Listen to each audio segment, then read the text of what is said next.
ರಾಜ್ಯ ಬಿಜೆಪಿಯ fire brand ನಾಯಕ ಅಂದ್ರೆ ಅದು ಬಸನಗೌಡ ಪಾಟೀಲ್ ಯತ್ನಾಳ್. ತಮ್ಮ ಹರಿತ ಮಾತುಗಳಿಂದಲೇ ಚಿರಪರಿಚಿತರಾಗಿರುವ ನಾಯಕ ಇವತ್ತು ಸ್ವಪಕ್ಷದಿಂದಲೇ ಉಚ್ಚಾಟನೆಗೆ ಒಳಗಾಗಿದ್ದಾರೆ. ಯಡಿಯೂರಪ್ಪ ಮತ್ತು ಪುತ್ರ ವಿಜಯೇಂದ್ರ ವಿರುದ್ಧ ಬಂಡಾಯ ಸಾರಿರುವ ಯತ್ನಾಳ್ ಪುಂಖಾನುಪುಂಖವಾಗಿ ವಾಗ್ದಾಳಿಯನ್ನ ನಡೆಸಿದ್ರು. ಅದರಲ್ಲೂ ವಿಜಯೇಂದ್ರ ಪಕ್ಷಾಧ್ಯಕ್ಷರಾಗ್ತಾ ಇದ್ದಂತೆ ಇನ್ನೊಂದು ಹೆಜ್ಜೆ ಮುಂದೆ ಹೋಗಿದ್ದ ಯತ್ನಾಳ್ ಅಪ್ಪ ಮಕ್ಕಳ ಪಕ್ಷ ಅನ್ನುವ ಮೂಲಕ ತಮ್ಮ ಸಮರ ಮುಂದುವರಿಸಿದ್ರು. ಭ್ರಷ್ಟಾಚಾರ, ಕುಟುಂಬ ರಾಜಕಾರಣ ಹೀಗೆ ಸಾಲು ಸಾಲು ಆರೋಪಗಳನ್ನ ಯತ್ನಾಳ್ ಮಾಡ್ತಲೇ ಸಾಗಿದ್ರು.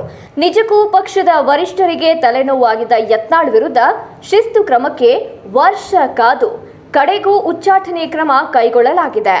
ಪಂಚಮಸಾಲಿ ಸಮುದಾಯ ಕೈತಪ್ಪದಂತೆ ಎಚ್ಚರಿಕೆ.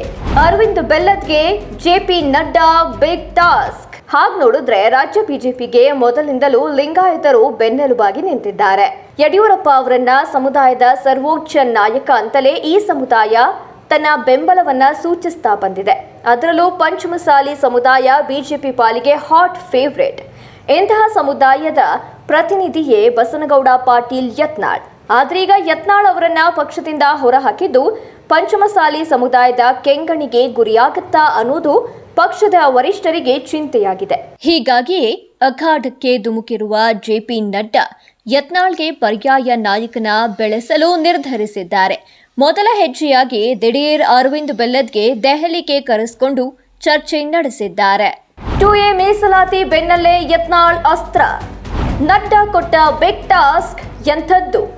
ಈಗಾಗಲೇ ಕೂಡಲ ಸಂಗಮದ ಜಯಮೃತ್ಯುಂಜಯ ಶ್ರೀಗಳ ಸಾರಥ್ಯದಲ್ಲಿ ಪಂಚಮಸಾಲಿ ಸಮುದಾಯ 2A ಮೀಸಲಾತಿಗೆ ಹೋರಾಟ ನಡೆಸ್ತಾ ಇದೆ. ಇದರ ಬೆನ್ನಲ್ಲೇ ಯತ್ನಾಳ್ ಅವರನ್ನ ಹೊರಹಾಕಿದ್ದು ಕೂಡ ಈ ಸಮುದಾಯ ಕಣ್ಣು ಕೆಂಪಗಾಗಿಸಿದೆ.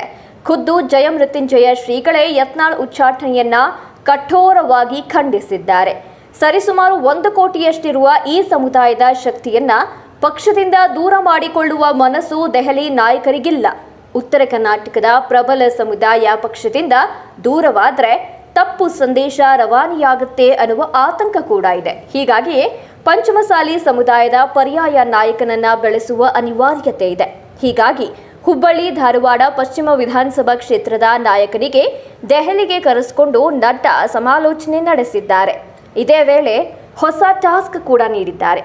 ಸಮುದಾಯದ ನಾಯಕರ ಸಿಟ್ಟು ಶಮನ ಮಾಡೋದಲ್ಲದೆ ಪಕ್ಷ ತಮ್ಮ ಪರವಾಗಿದೆ ಅನ್ನುವ ಭರವಸೆ ಮೂಡಿಸುವ ಹೊಣೆಗಾರಿಕೆಯನ್ನ ನೀಡಿದ್ದಾರೆ. ಹೀಗಾಗಿ ಅರವಿಂದ್ ಬೆಲ್ಲದ್ಗೀಗ ಹೊಸ ಜವಾಬ್ದಾರಿ ಹೆಗಲೇರಿದ್ದು ಅವರು ಅದನ್ನ ಹೇಗೆ ನಿಭಾಯಿಸ್ತಾರೆ ಮತ್ತು ಒಂದಿಡೀ ಸಮುದಾಯವನ್ನ ಹೇಗೆ ತಮ್ಮೊಟ್ಟಿಗೆ ಕರ್ಕೊಂಡು ಸಾಕ್ತಾರೆ ಅನ್ನೋದು ಈಗಿರುವ ದೊಡ್ಡ ಪ್ರಶ್ನೆ.